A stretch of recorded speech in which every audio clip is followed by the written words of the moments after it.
later. Oh. He was one of my buddies over at college. Yeah. We rode down together that night. We didn't know anything about it in Alva until we were a bunch of single college boys. We were out prowling around, and the ambulance drove into the DX station. Drove in there with the siren on. Oh, boy, that's peculiar. Let's check this out. But we did. They said we're on our way to Woodward.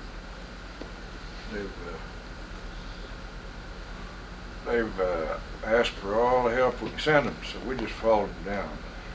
Stayed for 3 days. I had a sister here, and she had just got married to a guy named Chan Guffey. He worked for the Daily Press. Worked for Lawrence down at the Daily Press. And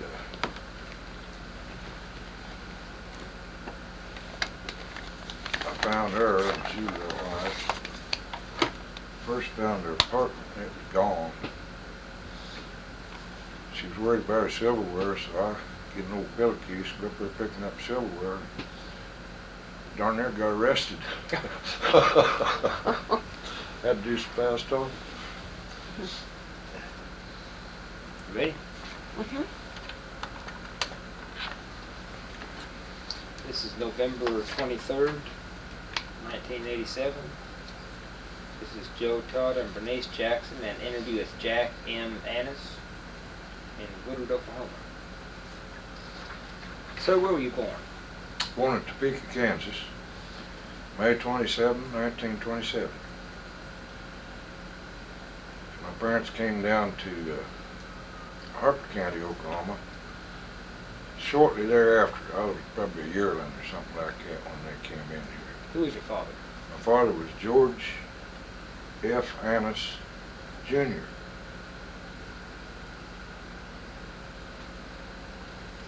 And your... He had lived here. He came into this country way early with his parents from northern Kansas.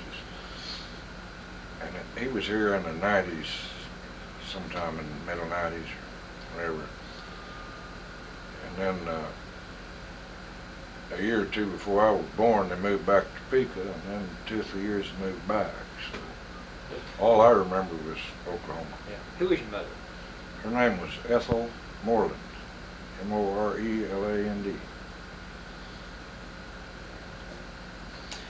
Did your father say why the family came to Oklahoma originally in the 90s? Because of the runs.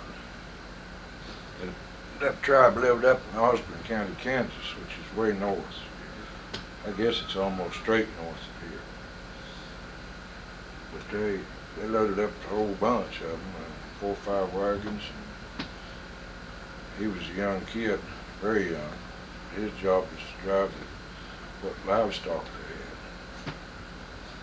They moved down across Kansas into northern Oklahoma, settled up in the Freedom area. My great-grandfather had evidently gotten down there ahead of him. His name was Charles Annis. He and his wife, her name was Adelaide. And Charles was, he'd been through the Civil War, and he came home, and his girlfriend had died while he was gone. He re-enlisted and went into the cavalry, back into the cavalry. He ended up being an old grizzly cavalry sergeant. He went all out through this country in the Indian Wars. Well, Adelaide was a little bitty woman, but she was the prime mover of the bunch, I guess. Anyway, she was the first postmaster, or postmistress, whatever you call it, at Freedom. And she named the town of Freedom. And there was Annises around there from then till my parents both died in the last 4 or 5 years. We still have a place out there. Yeah. Any stories about your great-grandfather in the Indian War period going around? Not a lot. My dad didn't talk about him a lot. I guess he was a mean old cuss. He drank a lot of whiskey. And I have a picture of he and his wife, Adelaide. I was lucky enough to get the Annis album when bunch of old tin types. But I just know that he was a tough old coot. Didn't like to work too much. She worked most of the time, kept the deal going. She had her boarding house, little old rooming house. That was at Old Freedom, which was north of current Freedom. And you find Old Freedom by going north of 64 junction with the Freedom Road, a place they call Camp Houston there, filling station. And you go north about a mile and a half up on the flat. It'd be on the east side of that road. And the old cemetery is still there. As a matter of fact, it's still the cemetery that's used by the town of Freedom today. Right in the middle of that cemetery, there's a great big stone, almost as big as this desk.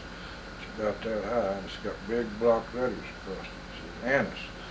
Well, that was Charlie's plots there. He had deeded that land. That was part of his homestead. And he deeded it to the Cemetery Association. But he took his pick of the land. It's right in the middle of it. Well, those were filled up when my parents died. We took the last two lots up there. Matter of fact, I was out there quail hunting on the place a couple of days ago, and I was going to go by there and get the dates off of that one stone. But it runs in my mind that my great-grandparents were born in the 1840s. You say he was in the Civil War? Any stories about the Civil War? Don't know anything about it, only he was from Missouri at that time, and he was with the Union Army. That's all I know about it. And he served in there quite a while, several years. Could you tell us how many buildings and how big was this Old Freedom? How big a town was it? Well, by the standards back then, let me back up a minute. The railroad came through current Freedom in about 1917. Mm-hmm. They picked up all the buildings that were up there and moved them to the new location. But it was a fairly decent sized town. Mm-hmm. Anything big, but it was all there was out in there. Yes. How'd they move those buildings? How'd they move those buildings? Do you know? Well, to start with, those buildings weren't very heavy. They were frame buildings, and they moved them on wagon. They'd get a tandem hookup take the box off wagons and get the running gear of those wagons on the building, tie them together where they wouldn't fall apart, hook on enough mules to move them down there. Why did Adeline name the town Freedom? Well, that's probably the best story I know.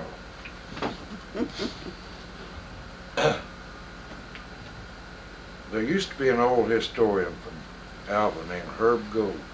You ever heard of him? He wrote an article in the Alva paper for 100 years. He was about 100 when he died. And that article was Herb Gold Says. Someplace I have an article that he printed about how the town of Freedom was named, and I'd heard it to the family 2 or 3 times. But the story that I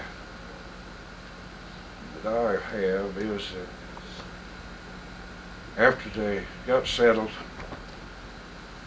they lived in tents the first winter up there.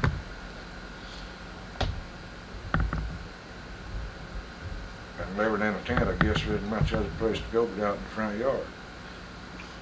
She went out in the front yard one night at sunset, watching the sunset. She said, "Charlie, I sent in the name Annis," and they wrote back and said that you can't get it because there's an A-N-I-C-E someplace in the east side of the state.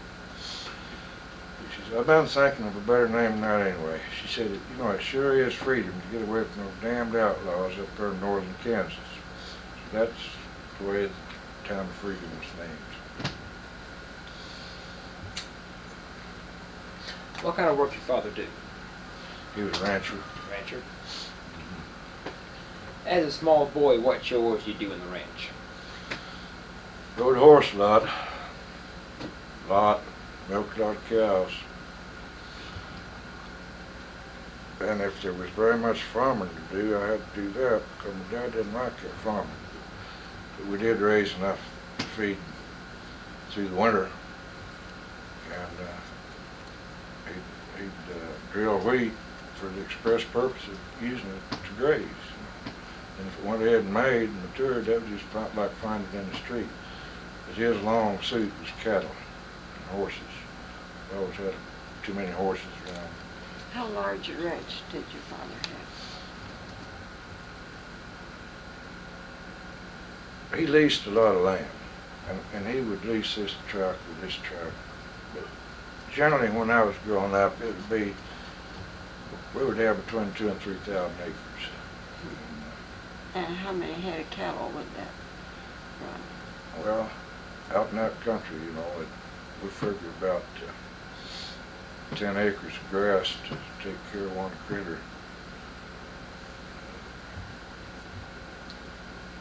That place run along the breaks of the Cimarron from north of Freedom, Camp Houston, on back east, all along that Cimarron in that rough country. And there's better country than that.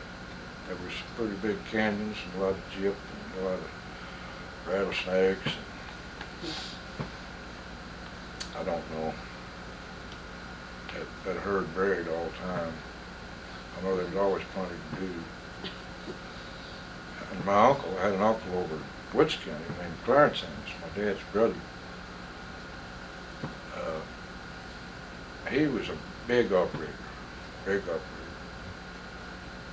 And I remember my job was counting the cattle in as they were driving. It took them 2 days to drive them from that Salmon area across the salt plains into the Nicholson Ranch. They'd count in there about sundown and then move them on down to the old Dalton Ranch, which is southeast of Freedom, between Freedom and Anoka. And it wasn't anything to move 4,000 or 5,000 head. And later they started trucking. I got in on 2 or 3 of those moves, and that was about all the riding you wanted. You camped out at night and bedded them down, I suppose. No, we didn't have to camp out at night, but somebody had to be there watching them. We got past that stage of camping out, but we didn't get past that stage of riding all day long, half the night sometimes. Were you bothered with outlaws at that time, cattle thieves? Yeah, we had some.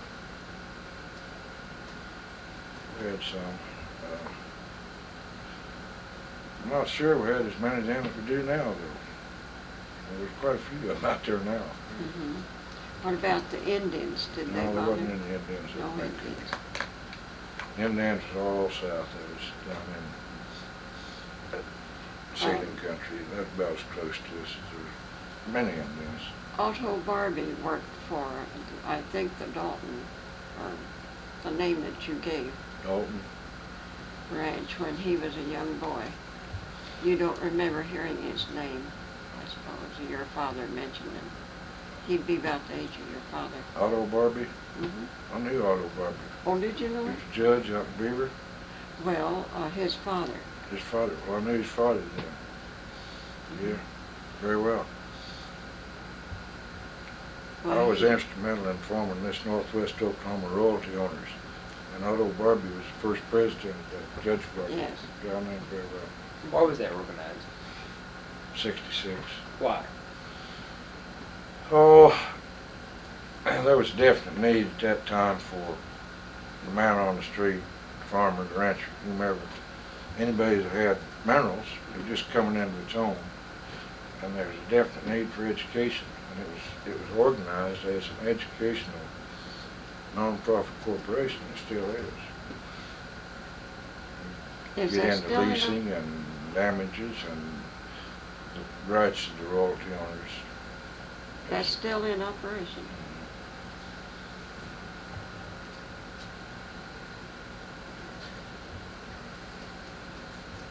Where'd you start school? You mean start, first grade? First grade. I don't know. I'm gonna say 33. On in there. And what was the name of the school? The name of the school was Charleston. It's a country school north and east of the current town site of Selma, like about 5 miles. Is it a one-room schoolhouse? Bell on the top, a whole Yeah. bit. How does that one teacher handle all the grades in one room? I don't know, but she did it pretty well. And bless her heart, they didn't get anything. I don't know how she did it. I thought that, I didn't know any different. I thought it was great. And I could kind of pick up on what some of these other kids were getting too. You had to listen. I didn't have any trouble with the one-room school. I went to one until I went to Freedom High School. When we moved from the Selman area over to the Freedom area, there was an old school located on what's now 64 Highway called Unity. The old Unity School District. I went there 7th and 8th grade, I guess, and then went into the big city of Freedom and got educated down there. Would you give me a description of the town of Freedom? At that time, Yeah. it was extremely busy little town. It had a wide trade area. People didn't travel like they do now.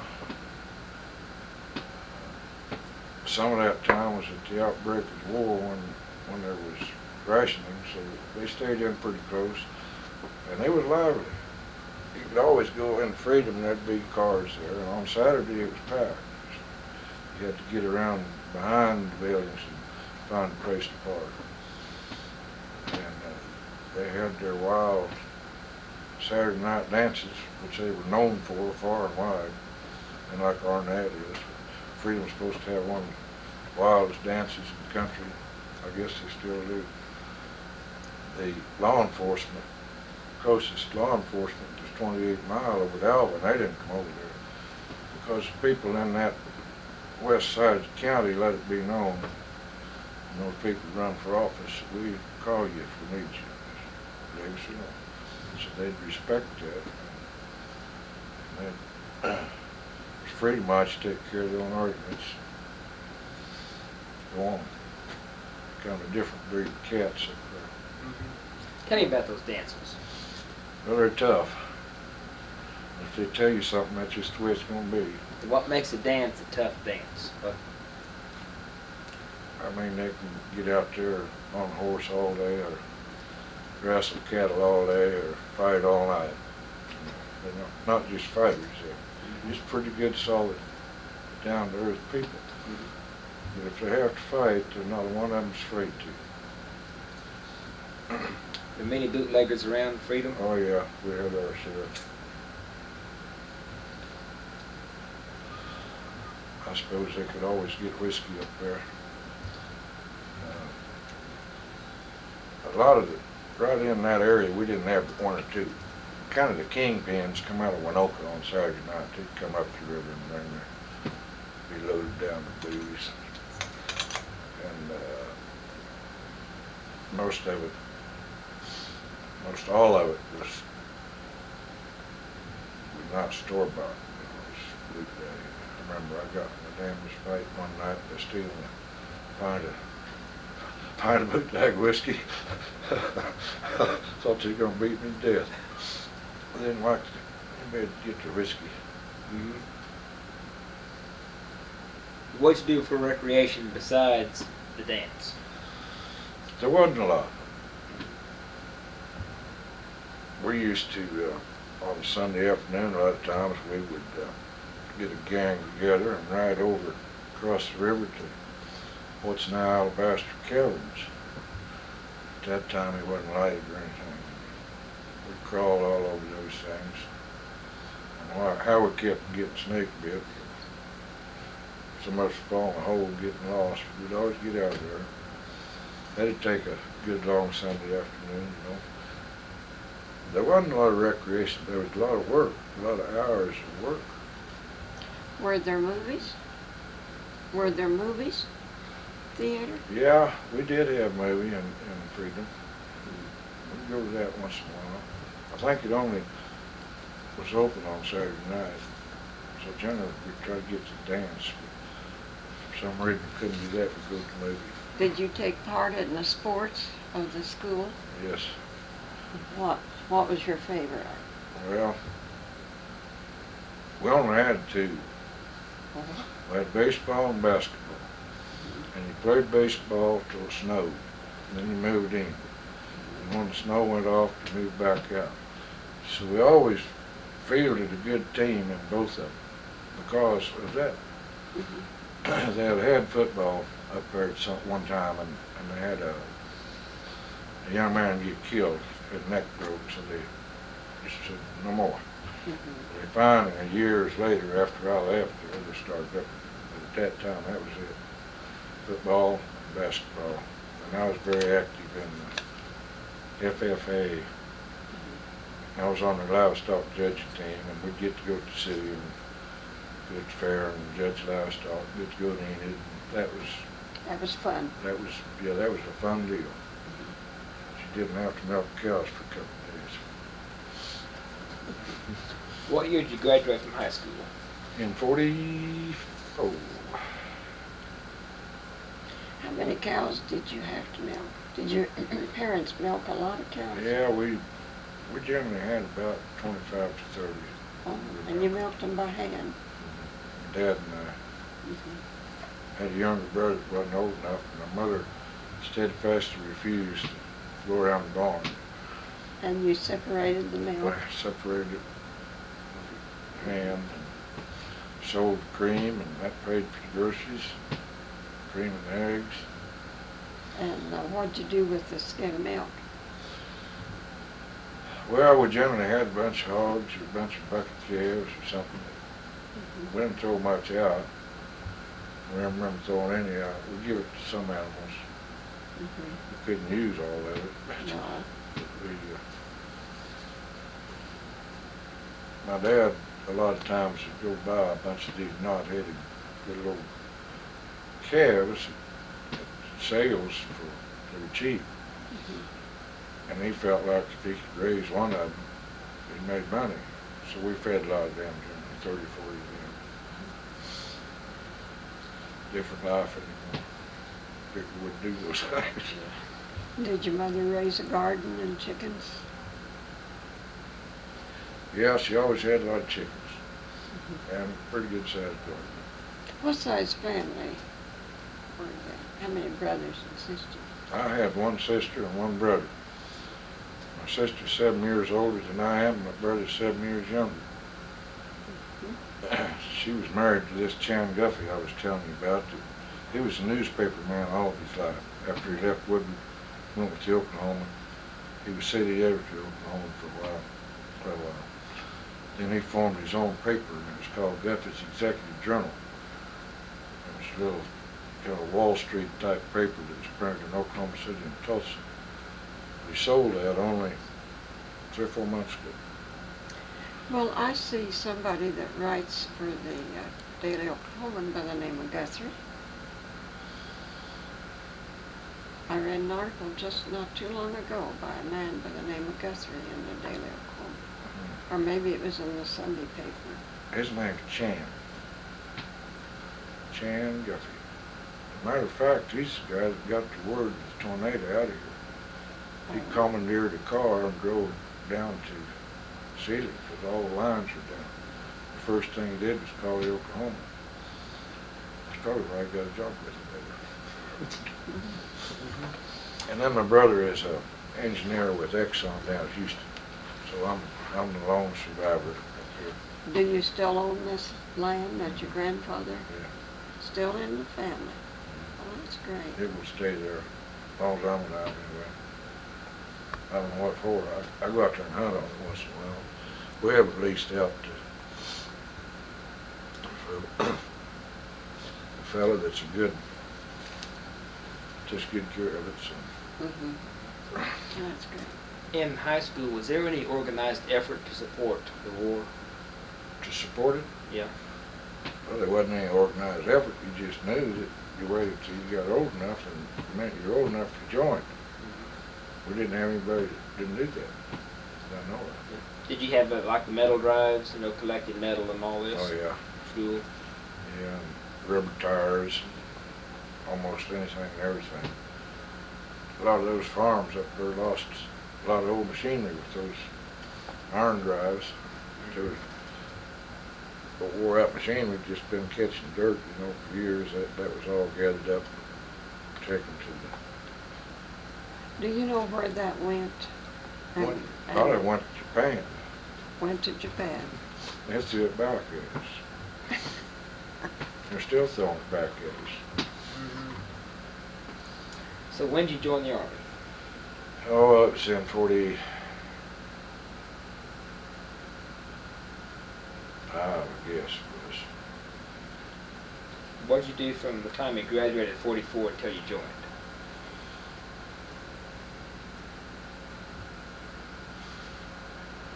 I don't know, because I joined right out of school. Oh, you did? Yeah. Maybe it's 44, I don't know. Did you graduate what, in May of 44? Yeah, You went straight in the Army then? just like a couple of months or less. Where did you take your basic training? I took it at Camp Joseph T. Robinson, Arkansas, Little Rock. Tell me about basic. Well, we took infantry basic, and it was what they called a 17-week combat cycle, and it was tough. 80 hours a week training. What kind of training did they give you exactly? What'd you do? What was your average day in basic? Okay, changed every day, but we did a lot of firearms, and all kinds of firearms. And generally you couldn't get by many days without either doing guard duty or KP, so that was extra. But our day would start at 4 in the morning, and we might still be going on occasions up till midnight and then start over. They did a lot of night training and a lot of always day training. And we would go out to the field. I remember when it got cold, and it can get cold down there. And it would be too dark by the time we marched out 7 or 8 miles, whatever area we're going to. It'd still be so dark that they'd let us take a break. So you sit down on the ground. When the sun starts coming up a little bit, everybody gets up, and there's a little melted spot where everybody's been sitting, steaming. It looked so peculiar. We got used to that too. After basic, where'd you go? Well, I went out to Fort Ord, California, and took some amphibious training, and they put the word out that we were getting ready to go to the Pacific. Issued this gear for the Pacific, very light. Blew us out one night at midnight. Gave us 10 minutes to have our baggage. Marched us down to the train and sent us to New York and to Germany. And we get over there with clothes on about as light as your shirt. It took a while for them to get us our proper clothing. Matter of fact, I don't know if we ever got it or not. Now what is amphibious training? What we were training for was assault, beach assault, coming off the side of a ship on one of those assault boats and hitting the beach.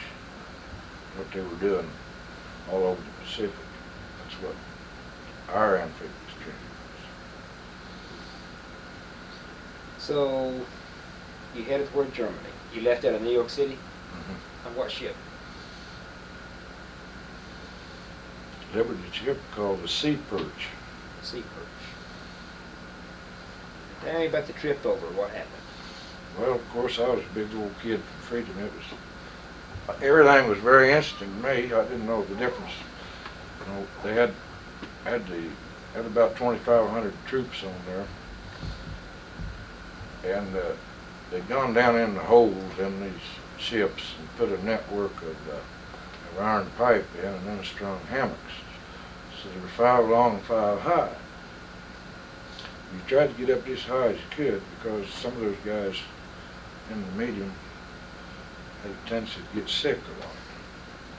And we'd stay out on deck all we could. Where was your bunk? Where was your bunk? I think I was about up on 4. I might have even been on 5, but I got just as high, just as quick as I could. Of course, there was a mad fight for it. But, never did fall out of it. I guess it killed me if I had it, but I didn't get thrown up on much either. What about the food on the ship? It wasn't much. They fed twice a day, and one serving would be a cup of soup and some crackers. And the other one might be just a little bit better than that, you know, whatever you ate out of your mess kit. There wasn't anything organized outside of the kitchen that they served, just like you'd be out for field. Eat out of your mess kit. And whatever they could slop in there is what you got. Did you ever get seasick? No, I never did. I have never been motion sick yet. And a lot of my buddies did. A lot of people did. Some of the crew even did. And it was a smooth trip. Coming back, it wasn't so smooth. We were 31 days coming back. Going over there, we were like about 6. Coming back, we hit real heavy gale in the North Atlantic. I didn't think we were ever going to get home. Where'd you land in Europe?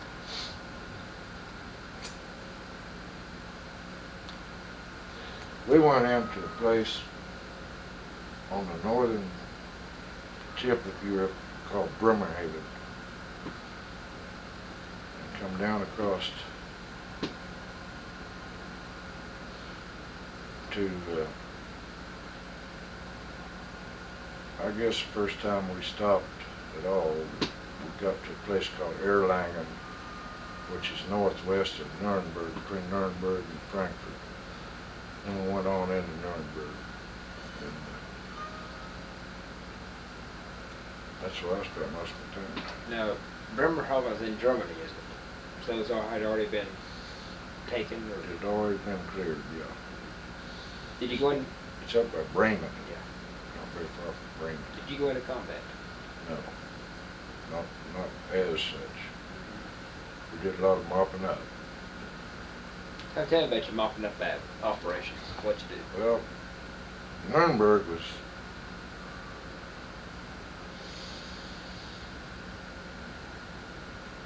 one of the last holdouts that Hitler had. And Hitler or someone ordered, he massed all of his SS troops in there. What was left of several divisions. And one of the last bad battles was in Nuremberg. I think the 45th was in that. But they were just, you know, we had them drove up in the corner and they fought. And there was a lot of them still loose, and we caught a lot of them. And those true SS troopers had their serial number tattooed in their armpit, so you ripped a lot of shirts off. You find somebody with a tattoo, boy, he went very pretty fast. That went on for a long time. And they'd still fight back every once in a while. Catch a bunch of GIs not watching it. Then I moved into the Palace of Justice, what we called it. That was where they had the actual Nuremberg trials. Where were you in VJ on VE Day? Were you in Nuremberg on VE Day? Yeah. Was there a big celebration there? No, wait a minute.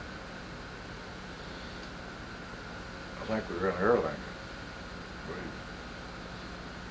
Yeah, there was a celebration there. There wasn't that many troops there. It was a little town. What'd you do on that day?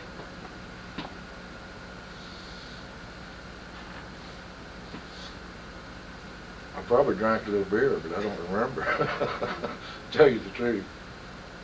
What did you do when It you was a lot went in? like any other day because most of the people over there didn't think that it was going to stop. It would just turn off the light on the night. You know, there's going to be some more of it than there was. So didn't get much publicity, but there was. When you went to the Hall of Justice, what went on in there? Well, there was a whole lot. That was the place where, number one, they had the courtroom for the trials. Number two, they had the prison for the defendants. Number three, they had they billeted the 793rd Military Police Battalion, which is what I was in. I lived in that building and worked in that building. So, What was your job in the Army at that time? I was in, at that time I had gotten in the headquarters company and I was in operations. Hey, what unit were you in? 793rd MP, So you're a military policeman. military police. It was a very peculiar unit in that it was attached directly to 3rd Army level. And they did that for a reason, I suppose. We didn't have to go through regiment, or division, or corps. Our boss was 3rd Army. It's the only unit I ever heard of that way. And I suppose it was done to take care of that situation at the trial. And we had an enclave that took in Nuremberg and Firth. Firth is 4 or 5 miles from the edge of Nuremberg. That's where Henry Kissinger was from. And we took the thing over and we not only had the duty of seeing that those prisoners didn't escape, seeing that they got trial and got back and secure, but the whole enclave was policed by this battalion.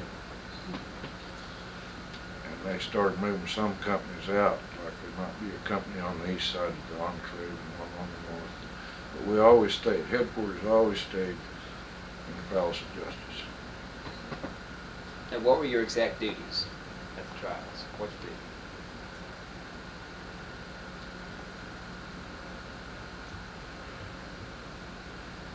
Well, on some raids, I remember that. Primarily, I was in an office, and we were dealing mostly with matters relating to capturing or recapturing of war criminals. And we had all kind of files and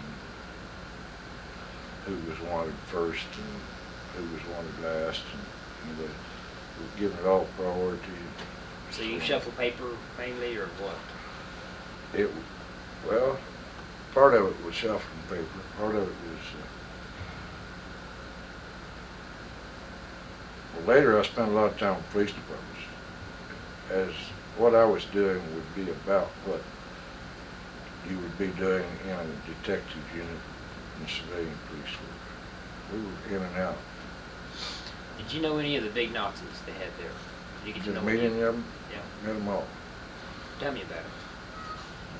Well, we didn't like them naturally, but I got acquainted with one of them about halfway.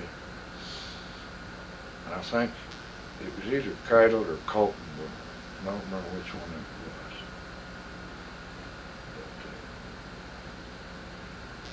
But, some of them appeared to be pretty decent. Some of them appeared to be like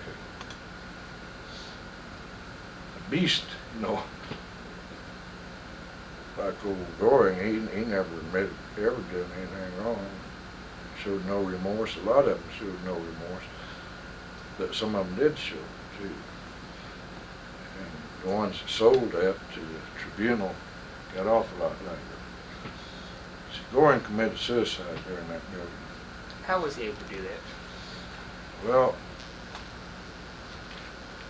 the investigation that happened after that, after we all got chewed out for allowing that to be done, was that as a general officer under the Geneva rules, they're entitled to their personal physician. His personal physician evidently had slipped a cyanide capsule to him at some time.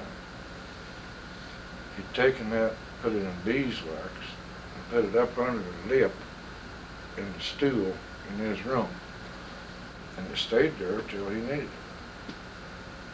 And he knew that he was sentenced, but he didn't know the execution date. That he committed suicide real close to that execution date. That was in October, about 14, 16. October of what year? 46. 46. Those trials went on forever. And after the first one, I got lucky and come home. I know they were going on 3 or 4 years after I left here. Did you meet Gary and all that, talk to him? Yeah. What kind of person was he like? What kind? Arrogant, stubborn, didn't have time of day, you know, didn't want to be bothered. That type. Someone told me that there was a distinct difference. You had the people like Gary and Himmler, then you had the people like Kesselring. Well, Kesselring was strictly a military man. And of course, he wasn't executed. He was. Did he go through trial there at Nuremberg, Kesselring? Of course, he was. I say that, I believe it. I have a book that has pictures of all of them, Yeah. before and after. And of course, Kesselring, they could not get him on any war crimes. And they said there was a distinct difference. You had your Goerings and you had your Kesselrings. Yeah, and some in between. So like the Spear, he was Hitler's architect. But late in the war, Hitler put him in a military position, and he wasn't executed. But he's the guy that did things like that stadium at Nuremberg, and other buildings like that all over Germany. Audubon, that was one of his brainchilds. But late in the war, he was put in charge of production or something. That's where they hooked him into the slavery of the Jewish people. He was working on producing arms and munitions.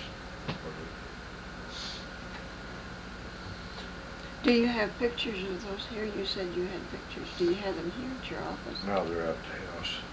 They're not my pictures, they're in the book.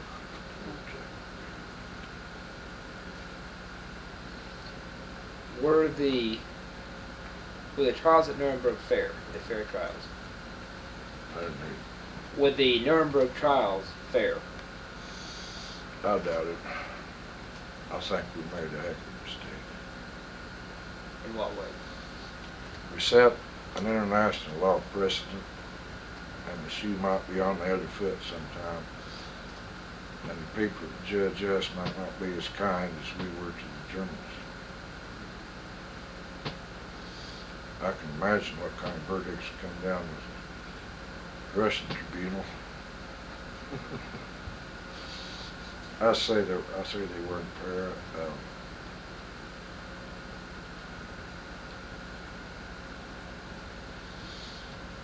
I do. I think everybody knew about what was going to happen before it ever happened. And it was kind of a dog and pony show in a way for the world to see.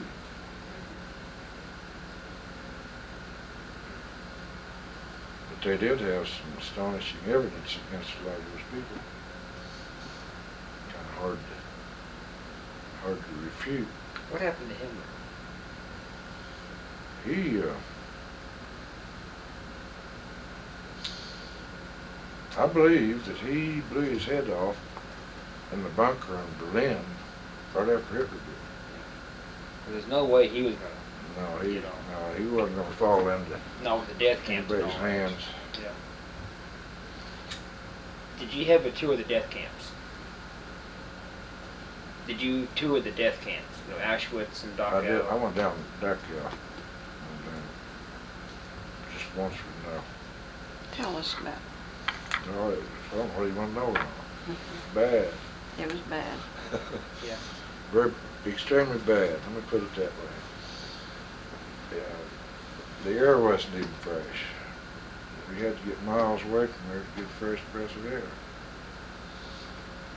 They just killed. Well, how did Nobody this, really knows how many people they killed. Then put them in the furnace and burn them. how did they live in that atmosphere? Even? How could they live in that atmosphere? The ones that did I don't know. survive. I don't suppose they did very well. And we had to do with a lot of those people after the camps were liberated. And we had what we called DP camps, displaced person camps, in our area. We had several of them. They looked kind of like the old PW camps like they had at Alvin around. Just tar paper shacks. We had lots of these people. And there was a concerted effort made to get them hooked back up with their families. They weren't all from Germany or all from one place. You know, wherever they found a Jew, they rounded him up, put him in camp. So some of those people were from Poland and Bulgaria and all over. France, all of them from Germany. And they didn't know whether any of their people were alive or not. And a lot of them weren't. When did you return to the States? In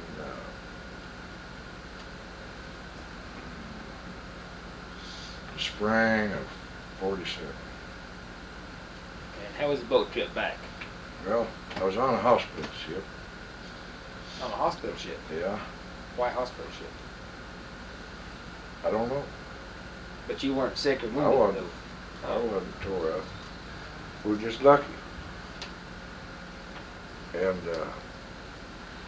we get out in the open water, come down the channel, come out in the open water, and we had a monstrous storm. We wallowed around 31 days getting across from a regular 6 or 7 day trip. 31 days later, we got in New York. Paint was beat off of that ship. It had a big old white ship with a red cross. It beat that white paint down to the primer. And, I thought it was kind of fun, but I guess it wasn't. I told my wife that story 2 or 3 times, and 2 or 3 years ago I said, we're going to take a little cruise. We're going to LA and go down to that Mexican Riviera. So she said, I'll fly any place in the world with you, but won't ride. A boat. I said, oh yeah. We get down there and I'll be damned if we don't run into a hurricane. Tico was the name of the hurricane. That was several years back. If you remember, Tico was one of the killer hurricanes. Mm-hmm. So she sure won't get on a boat with me now. Well, how'd you eat on that boat then if it was so rough?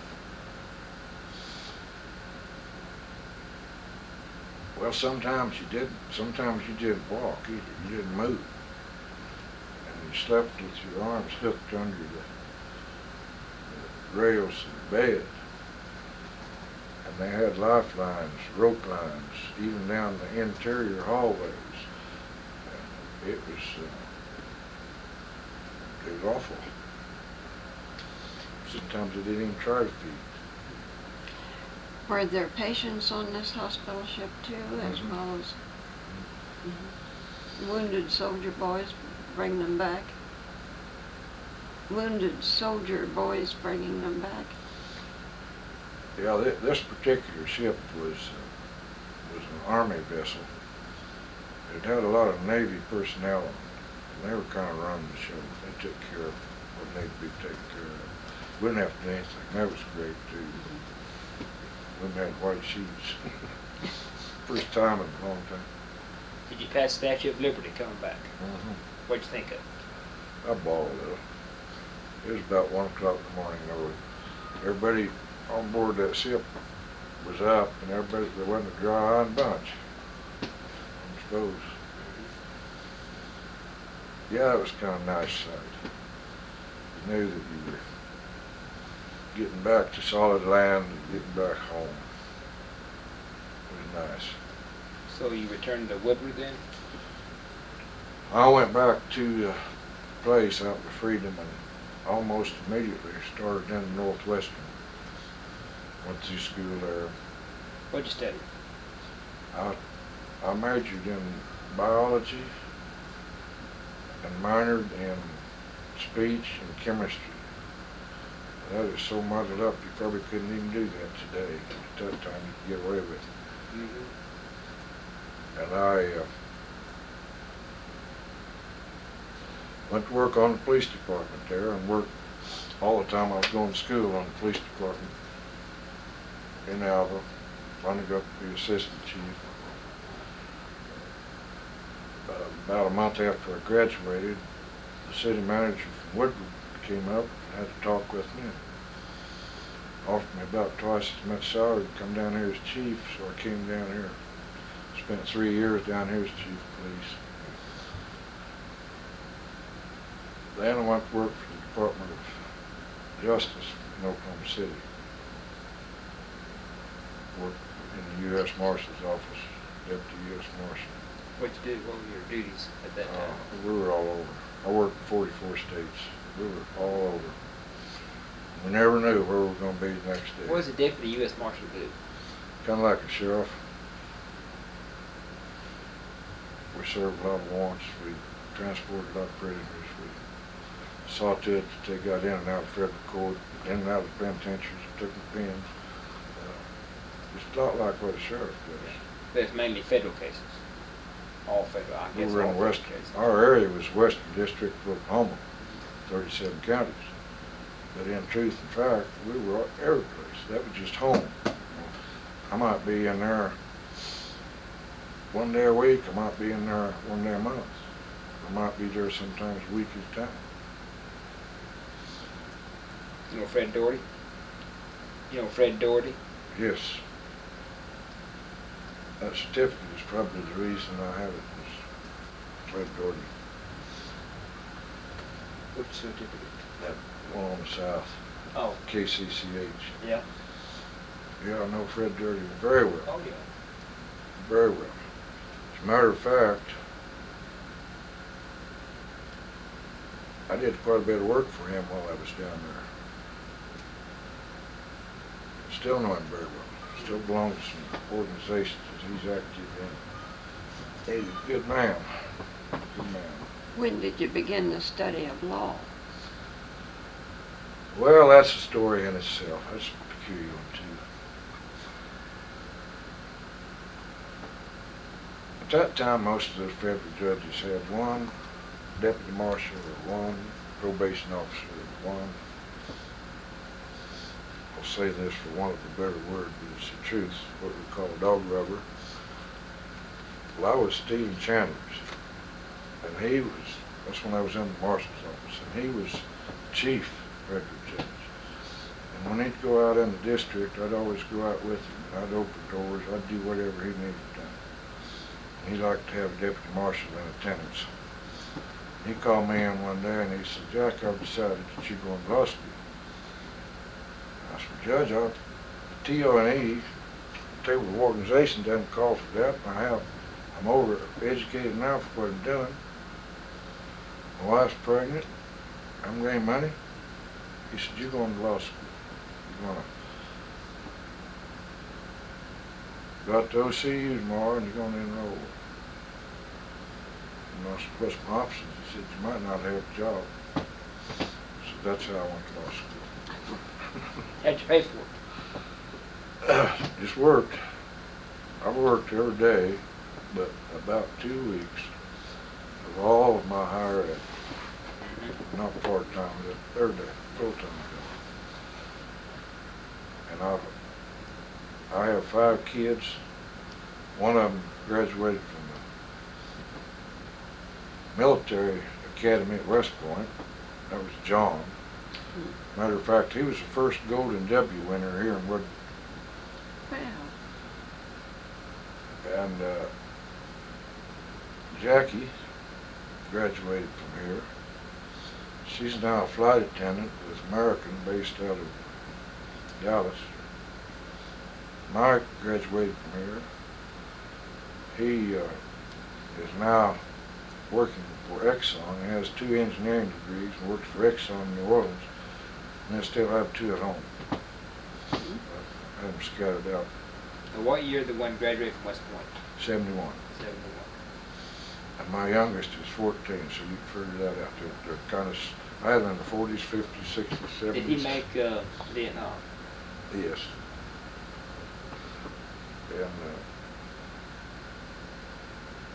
And he stayed, from the time he went to West Point to the time he resigned his commission, it was about 10 years. And he finally just got a gut full of it. Almost immediately, Corning Glass grabbed it and sent it back to Corning, New York.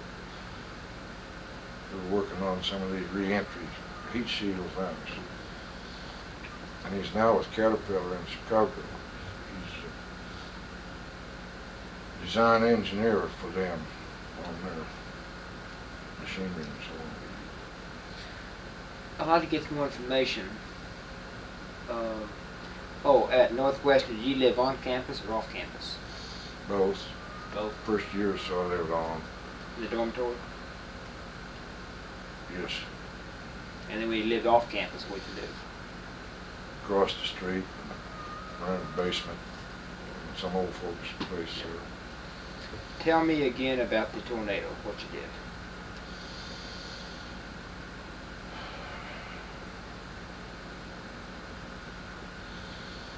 Well,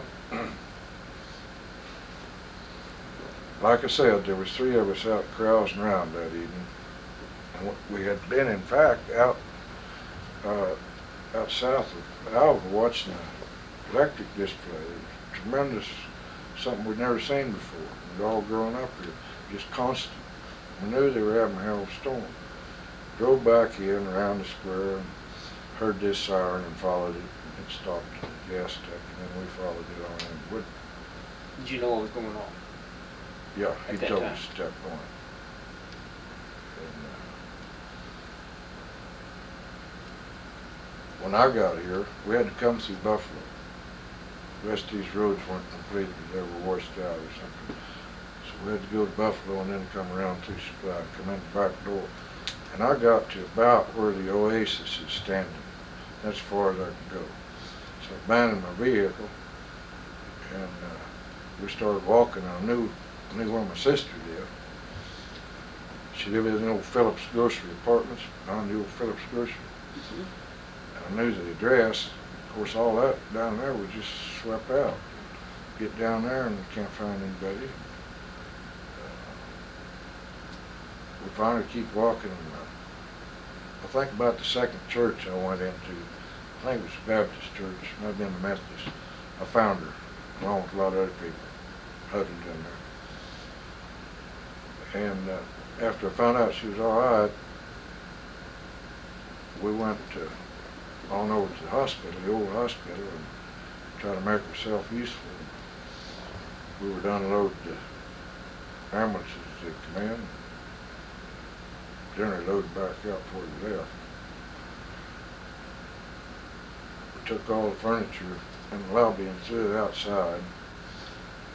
And it wasn't too long until the lobby was full of, started to say litter patients. They weren't even out there, they were just laying on the floor. And even a sheet open. And that's when I met Dr. Brawley that night. He said, hey, hold this bottle of plasma. He was stepping over these victims and giving them shots and whatever he had to do. And most of that abated, pretty much by the middle of the next day. They knew kind of where they were, but they still kept coming in. About the third day, we just gave completely out.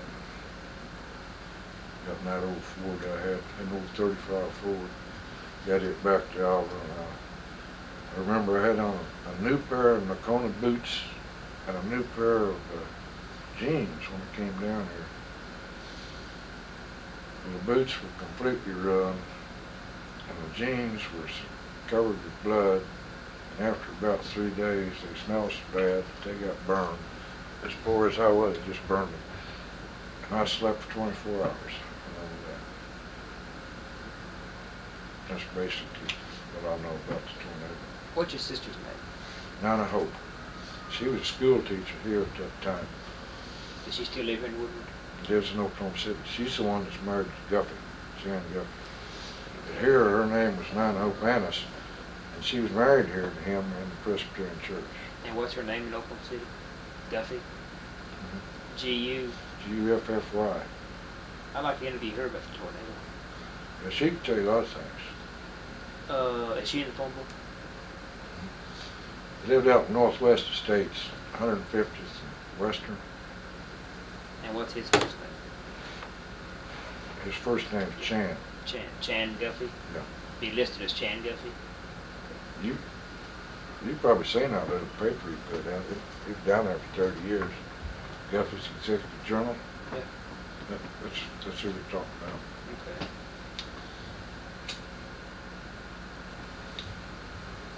Yeah, that building just blew away around him.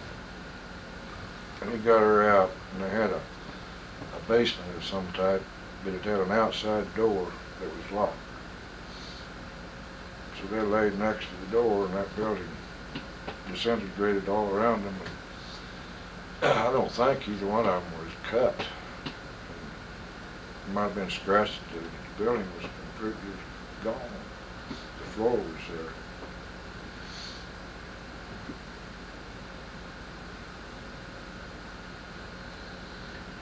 Well, what have you recovered? I know that we had debris all over that place up there, the Freedom, and we had to get pickups, team, horses and wagon, whatever we had out there picking that stuff up because all that nails in it. And we found a Bible from Higgins, Texas. Had the name of the people in it, and we wrote to them, and they wrote back. Said yes, they would like to have that, and that it was in their house, and they did live in Higgins. They carried that all that way, and then finally Dropped to freedom. dropped it. That's a long ways. Even Yes, if that the crow is. flies. Yes. Well, there wasn't any damage at Freedom right in the town, was there? No, between Freedom and I want to say 10, 12 mile, 14 east on 64. That storm went across there and ended up on that in Kansas. And there was some loss of buildings and life along in there. Not a lot, but But that would be east of Freedom. yes. To what they didn't hit Freedom. Well, is it true that they found a child's body across the river? I've heard that. I don't know.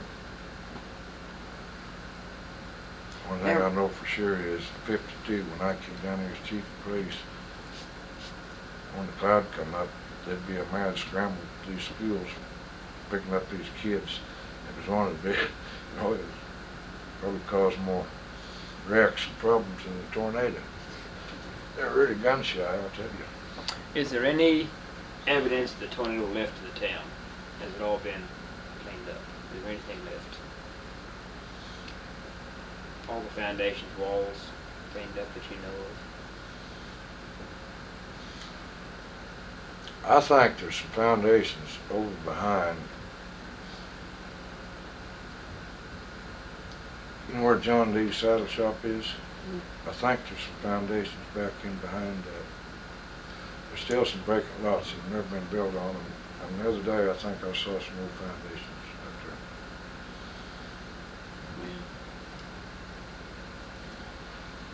Well, now, this lumber and these buildings, were they all laying in the same direction, or were they twisted around and round? The lumber from the houses that was Well, destroyed. it was just a complete mess. There wasn't anything uniform that I saw. In other words, it all wasn't going one way or the other. It was just twisted. It was just twisted around. It looked like you take a bulldozer in there and hit it from this side and then that side and scatter it.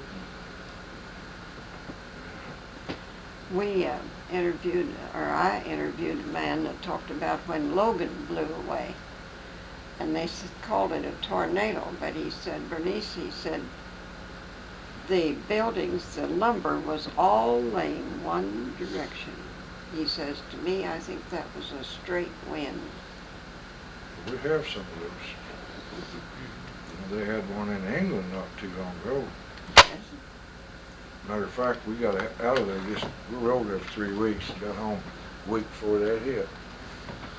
I remember I called down to get an appointment with you, and they said you were going to England. Well, I think we have a good interview. Yes, we have an excellent I wish I interview. could tell you more. Wish you could interview my dad. He died when he was 88, about 5 years ago, so he could have told you some things. Oh, I wonder if Payne Woods interviewed him. I don't know. I'll check it out and get back. Is this shut off? Let's still go. Still going? Okay, thank you. You bet, thank you.